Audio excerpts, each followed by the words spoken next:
नमस्ते बच्चों, कैसे हैं आप सब। हाफ ईयरली एग्ज़ाम शुरू हो चुके हैं। आप बहुत अच्छे से पढ़ाई कर रहे होंगे और आपको बहुत अच्छी पढ़ाई करनी है, बहुत ध्यान से गंभीरता से करनी है। इसके लिए मैं आपको बहुत बहुत शुभकामनाएं देती हूँ। आपके पेपर बहुत अच्छे जाएं और आप बहुत ही अच्छे नंबर लेकर आएँ। ठीक है, तो आज हम हिंदी व्याकरण एवं रचना प्रबोध से अध्याय 14 है शुद्धिकरण में वाक्य रचना की शुद्धि, मतलब किस तरह से शुद्ध वाक्य रचना करें, इसके बारे में और जानेंगे। हम कई तरह की अशुद्धियों के बारे में पढ़ चुके हैं। अब ये मिले जुले सभी तरह की, मतलब सभी तरह की जो अशुद्धियाँ होती हैं उनके मिले जुले वाक्य हम एक बार और अंतिम रूप से पढ़ रहे हैं। फिर अब का ये अध्याय खत्म हो जाएगा। तो अब हम पढ़ते हैं कुछ वाक्य जो हैं अन्य महत्वपूर्ण वाक्य।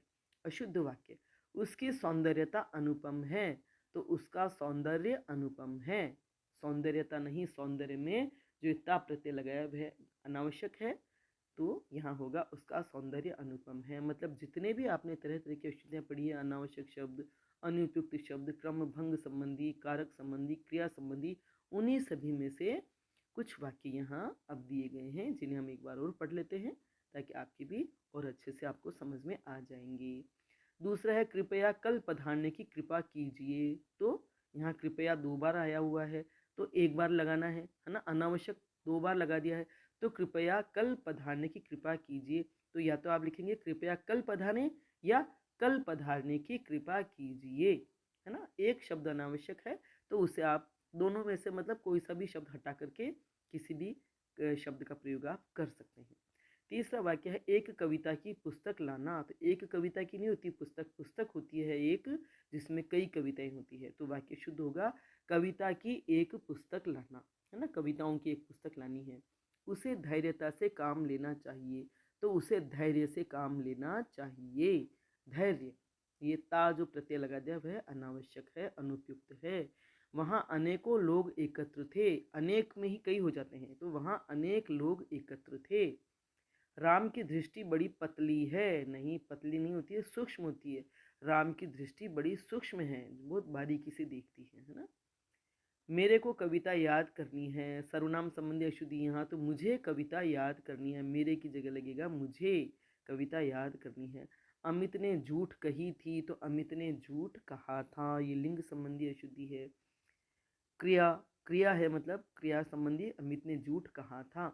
वह सकुशलता पूर्वक पहुंच गया, तो वह सकुशलता पूर्वक, से की जरूरत नहीं है, वह कुशलता पूर्वक पहुंच गया या वह सकुशल पहुंच गया। कुशलता पूर्वक और सकुशलता पूर्वक, इनमें से आपको एक शब्द इस्तेमाल करना है, या तो कुशलता पूर्वक या सकुशल। वह बाजार में पुस्तक लेने गया, तो वह बाजार से पुस्तक लेने गया। अगला है इस मुद्दे के ऊपर बहस जरूरी है, ऊपर नहीं, इस मुद्दे पर बहस जरूरी है। मुद्दे के ऊपर थोड़े करनी, मुद्दे पर करनी है, विषय पर करनी है। मानव ईश्वर की सबसे सुंदरतम रचना है, तो यहाँ सबसे सुंदरतम, तो यहाँ शुद्धि क्या हुई, सुंदरतम का मतलब ये सबसे सुंदर, तो यहाँ सबसे जो शब्द है वह अनावश्यक है। मानव ईश्वर की सबसे सुंदर रचना है या मानव ईश्वर की सुंदरतम रचना है, इन दोनों में से एक प्रयोग आप कर सकते हैं। अगला है दिल्ली में देखने योग्य अनेक दर्शनीय स्थान है। देखने योग्य और दर्शनीय का मतलब भी देखने योग्य है, तो आप एक का प्रयोग कीजिए, दिल्ली में अनेक दर्शनीय स्थान है या दिल्ली में देखने योग्य अनेक स्थान हैं। आई बात समझ में। मैंने शिमला जाना है, मुझे शिमला जाना है। कृपया गंदगी मत कीजिए, तो कृपया गंदगी न कीजिए, कृपया गंदगी न करें। वे पुराने कपड़े के व्यापारी हैं, तो वे कपड़े के पुराने व्यापारी, पुराने कपड़े के नहीं है, कपड़ों के या कपड़े के पुराने व्यापारी, मतलब बहुत पुराने समय से वे कपड़े का व्यापार कर रहे हैं। हमारे वाला मकान खाली है, तो हमारा मकान खाली है। ठीक है। माँ दही जमा रही है, दही नहीं दूध जमाया जाता है, तो माँ दूध जमा रही है।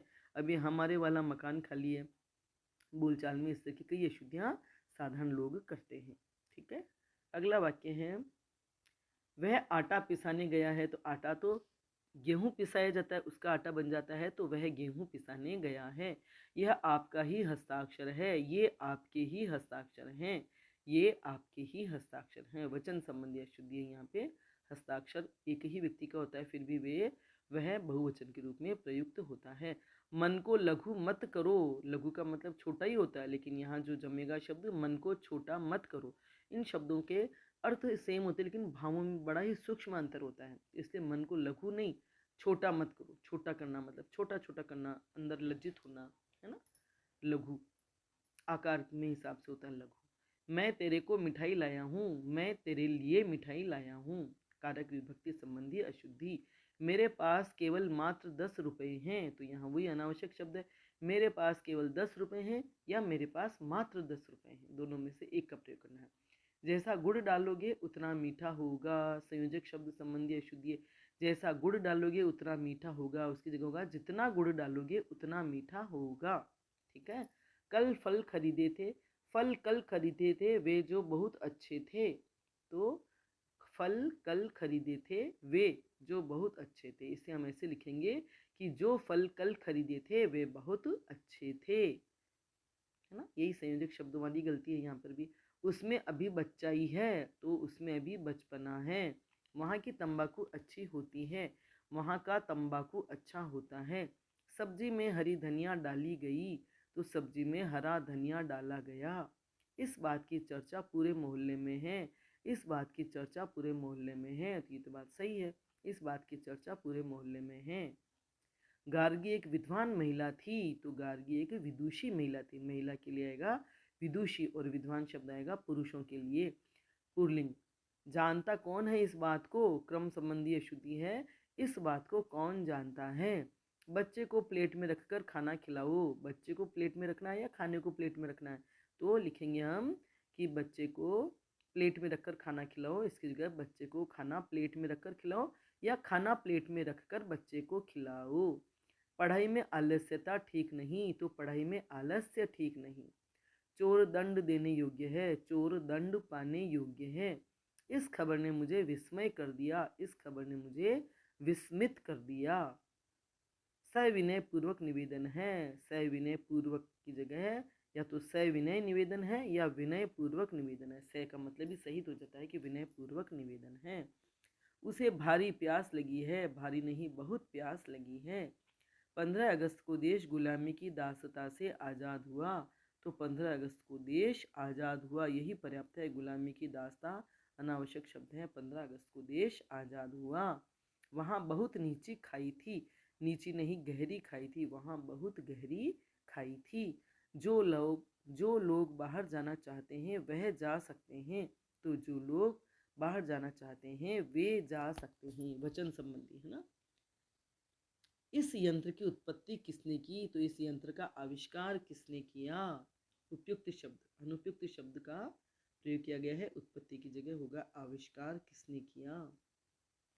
वह बुद्धिमान बालिका है, तो वह बुद्धिमती बालिका है। महात्मा ने उसे श्राप दिया, महात्मा ने उसे शाप दिया। मैं रविवार के दिन मंदिर जाता हूँ, तो मैं रविवार को मंदिर जाता हूँ। रविवार भी एक दिन का नाम है ना। रवि के साथ वार जो आ गया वो दिन का ही पर्याय हो गया, तो मैं रविवार को मंदिर जाता हूँ। वह घस में बैठा है, वह घास पर बैठा है। उसकी लिपि हिंदी है, लिपि नहीं, लिपि हिंदी नहीं देवनागरी होती है, तो उसकी लिपि देवनागरी है। समझ में आ रहा है ना। अगला वाक्य है 4 बजने को 10 मिनट है, तो 4 बजने में 10 मिनट है।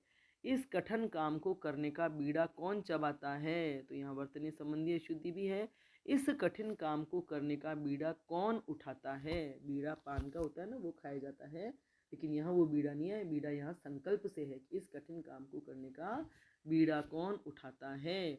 व्यक्ति अपनी गरज से नाक घिसता है, नाक घिसना नहीं होता, नाक रगड़ना होता है, मुहावरा गलत प्रयुक्त हुआ है। तो व्यक्ति अपनी गरज से यानी अपने मतलब से नाक रगड़ता है।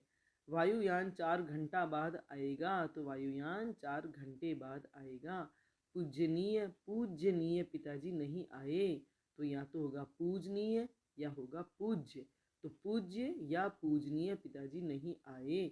चाय बहुत दानादार है, दानादार नहीं दानेदार है, चाय बहुत दानेदार है। कृष्ण ने कंस की हत्या की, कृष्ण ने कंस का वध किया। हत्या एक साधारण व्यक्ति की होती है या साधारणतया मारा जाता है, जिसे हत्या कहते हैं, लेकिन दुनिया को किसी राक्षस से, दुखों से बचाने के लिए, कष्टों से बचाने के लिए किसी गलत व्यक्ति को या पापी व्यक्ति को या अत्याचारी व्यक्ति को मारा जाता है तो कहा जाता है कि कृष्ण ने वध किया। तो कृष्ण ने कंस का वध किया, हत्या नहीं, ये वध माना जाता है।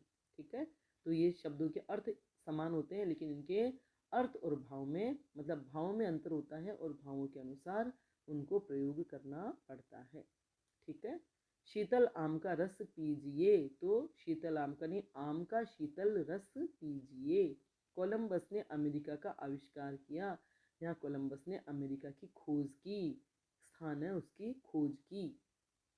तो आपको समझ में आई ये सभी, इसमें सभी तरह की अशुद्धियाँ शामिल थी जिन्हें हमने शुद्ध किया और वाक्य शुद्ध करके पढ़े।